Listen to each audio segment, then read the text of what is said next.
Chapter 24. New Wheels. The phone's shrill ring jolted me from the deepest sleep I'd had in weeks.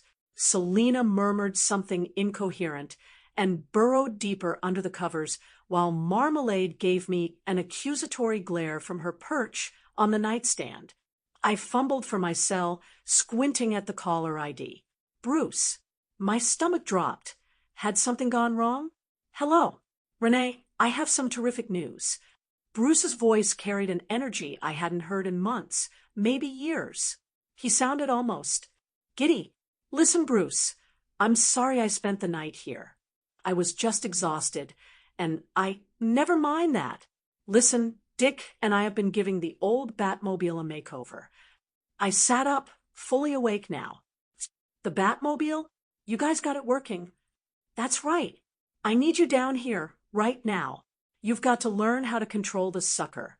Despite everything, the looming confrontation with Shrek, the uncertainty about my physical state, the ticking clock on whatever price reality would demand, I felt a smile spread across my face. All right, I'll be there soon. I hung up and gave Selina a gentle nudge. She opened one blue eye, looking adorably rumpled. Emergency? Not exactly. You want to see my new wheels? Both eyes opened. The Batmobile? Seriously? Apparently Dick and Bruce have been pulling an all-nighter in the garage. Selina was out of bed in seconds, already pulling on clothes. If you think I'm missing this, you're insane. We made it to the bunker in 40 minutes, stopping only for coffee and bagels from a corner shop. The winter sun hung low and pale over Gotham, casting long shadows across the Wayne Estates grounds. The hidden entrance through the maintenance tunnel seemed less ominous in daylight, though Selina still moved with a cat burglar's instinctive caution. The bunker's garage bay had been transformed overnight. Work lights blazed, illuminating what had once been a dust-covered relic under a tarp. Now, the vehicle gleamed like a predator ready to pounce. The new Batmobile retained the original's aggressive, armored profile, but with modern upgrades. Matte black composite panels replaced the older steel plating, and I could see reinforced Will Wells housing run-flat tires.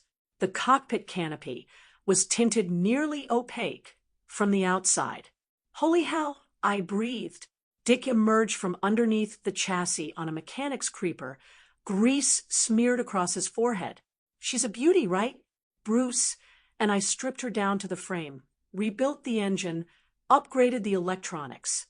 Jet turbine propulsion, Bruce added, rolling his chair closer. His eyes shone with unmistakable pride. Same basic model as the one I used, but Dick updated the computer systems. GPS, thermal imaging, electromagnetic pulse shielding, remote operation capability. Selina walked slowly around the vehicle, running her fingers along the smooth panels. This is what you drove when you were Batman. A version of it, yes, though this one's faster. Bruce gestured to me. Come here. You need to familiarize yourself with the controls before we let you loose on the streets. The cockpit was surprisingly spacious once I slid inside.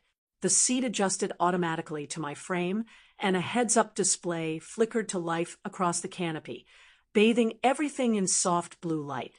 Control panels flanked both sides of the steering column, covered in switches and buttons whose purposes I could only guess. Don't touch anything yet, Dick warned, leaning in through the open canopy.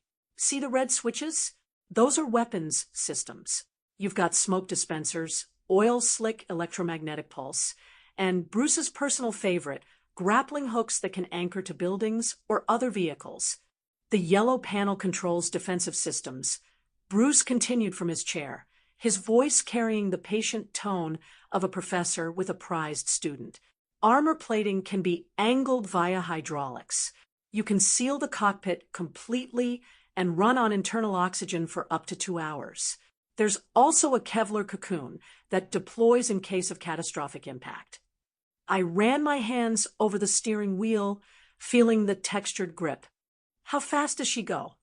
Top speed is classified, Dick said with a grin. But let's just say you could outrun anything the GCPD has, including their helicopters. The question is whether you can handle her. Bruce rolled closer, his gray eyes serious now. This isn't like driving a car. Renee, the power-to-weight ratio is extreme. The turning radius is designed for high-speed urban pursuit. One mistake at full throttle, and you'll put yourself through a building. So we start slow? I said. We start in the simulation chamber, Bruce corrected. Dick set up a virtual training course. You'll run it until you can navigate it blindfolded. Selina had been quiet, still circling the vehicle. Now she spoke up, her voice thoughtful. When you face Shrek at the construction site, you were outnumbered and outgunned. This evens the odds. More than evens them, Dick agreed. With this, you can hit multiple locations quickly, extract civilians if things go sideways, and punch through whatever barriers Shrek's thugs try to put up. Alfred appeared from the elevator carrying a tray with proper breakfast scrambled eggs, toast, and more coffee. I thought you all might require sustenance before Miss Thomas attempts to demolish expensive military hardware. I'm not going to demolish anything, I protested.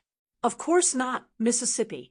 Alfred's expression suggested he'd heard such assurances before. Master Bruce said the same thing before he drove the original through a department store. Bruce had the grace to look sheepish. That was different. I was being shot at. An eventuality I'm certain will never occur again, Alfred said dryly. We ate quickly, the mood shifting from excitement to focus. Robinson Park was less than 12 hours away. Shrek would make his move soon, whatever it was. And I needed to be ready. Dick pulled up the simulation program on a bank of monitors. Okay, Renee, time to see what you're made of. The course includes high-speed turns, obstacle avoidance, combat scenarios, and emergency braking. Your goal is to complete it in under 4 minutes without hitting anything. I climbed back into the cockpit, Selina squeezing my shoulder before I sealed the canopy. The simulation flickered to life around me, transforming the garage into a rain-slicked Gotham Street at night. Ready? Bruce's voice came through the comm system. I gripped the wheel, feeling the vehicle's power thrumming beneath me like a living thing.